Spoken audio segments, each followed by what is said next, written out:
Okay guys, what we're going to look at now is exponential growth. So this is the start of chapter 8.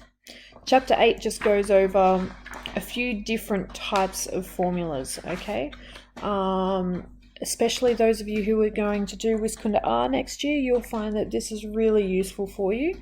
It's useful obviously for both Wisconsin R and B, but Wisconsin R students sometimes think that this is not something they're going to need, and actually you'll do a lot of this next year.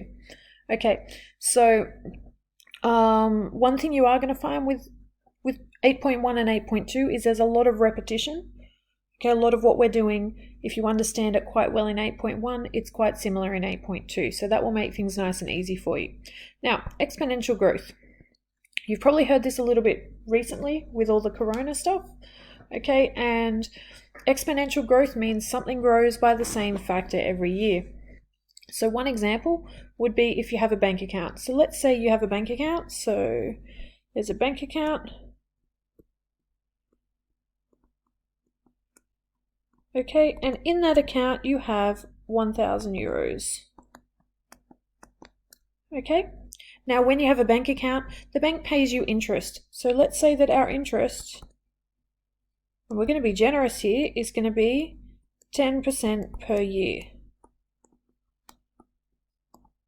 Okay, so that means the bank pays you 10% of what you have in your account every year. All right, now we know that if we will make t equals 0 the beginning, the start. Okay, so that's at the beginning. So that's the very first year. That's the start of the first year. So at that point, we know that we've put 1,000 euros in our account. Okay, at t equals 1, so after 1 year, that increases by 10%. The bank pays you 10% interest. So we have 1,000 times 1.1. Okay, and the reason that's 1.1 is because really we have 1,000 is 100%. Okay, and at the end of the year we add 10%. So we've added 10%. Okay, so we now have 110%. And you know the percent means per 100. We divide it by 100, we end up with 1.1. We will talk about this in more detail later.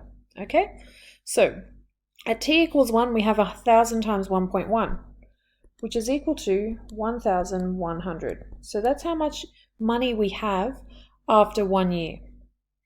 Okay, after 2 years, at t equals 2, we have 1,100 times 1.1. Okay, so if we have 1,100 times 1.1, what we now have is 210. Okay, so that's what we have after 2 years. All right, at t equals 3, we have 1,210 times 1.1, which is equal to 1,331. All right, at t equals 4, we have 1,331 times 1.1. So we have 1,464 and 10 cents. Now, this is how we can calculate each year, all right? But sometimes we don't want to know, we don't want to go through this whole process. If I wanted to know what we have after 20 years, we don't want to have to do this 20 times.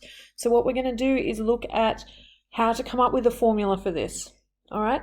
Now, you can see that each time we multiply by 1.1, okay? So at t equals 1, I'm going to do this over here on the right. At t equals 1, we had 1,000 times 1.1. Okay, so this was just 1,000 times 1.1. At t equals 2, we had that solution times 1.1. So we had 1,000 times 1.1. That was our original amount. But then we times it by 1.1 again. Okay, in the third year, we had the solution for the previous one times 1.1 again. All right, but we know that the previous one was 1,000 times 1.1 times 1.1, and now we're multiplying that by 1.1 again. All right, so you should be able to see that what we're actually getting is a nice little formula here. Okay, now that formula, if I was smarter, I would have made myself some better space here. So I'm just going to shift all of this over a little bit so that we can do this. Okay, so in the fourth year then, we have 1,000 times 1.1 times 1.1 times 1.1 times 1.1. And what you should be able to see is that in the first year, what we actually had was 1,000 times 1.1 to the power of 1. In the second year, we have 1,000 times 1.1 squared. Okay, because this over here is 1.1 squared.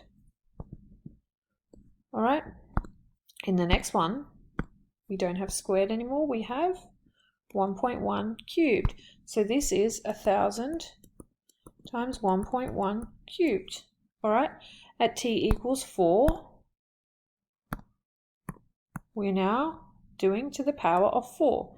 So it's 1,000 times 1.1 to the power of 4. All right, that's not very clear that that's a little 4. Okay, so you can see that we actually have a formula that we're producing here. Okay, our general formula for this one is that, let's say, E for euros is equal to 1,000 times, and we usually will write that with the dot, we don't do the multiply symbol anymore, 1.1 to the power of, and you will see that these numbers actually match because we have 1 for t equals 1. Okay, we have 2 for t equals 2. All right, we have 3 for t equals 3. And we have 4 for t equals 4. So we can then say that our formula is E is equal to 1,000 times 1.1 to the power of t. Okay, now this is what we call an exponential formula.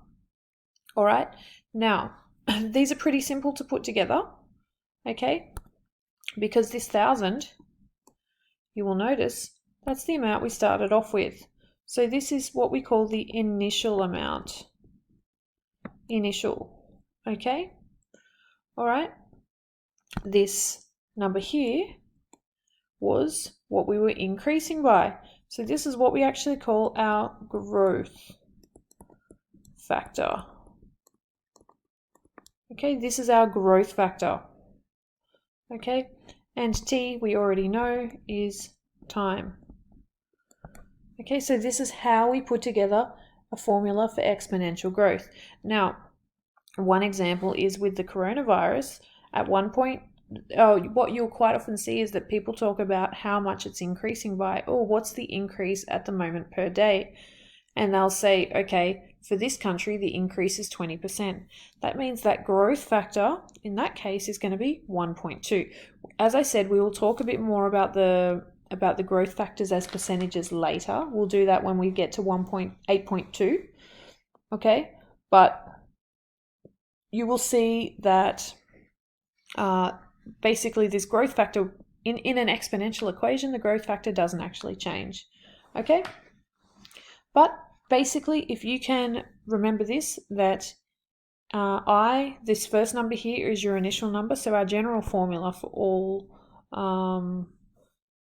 all exponential growth is that n is equal to I times g to the power of t. Okay, and again, I is that initial number, it just means the starting number. G is the growth factor, and t is equal to time. Okay.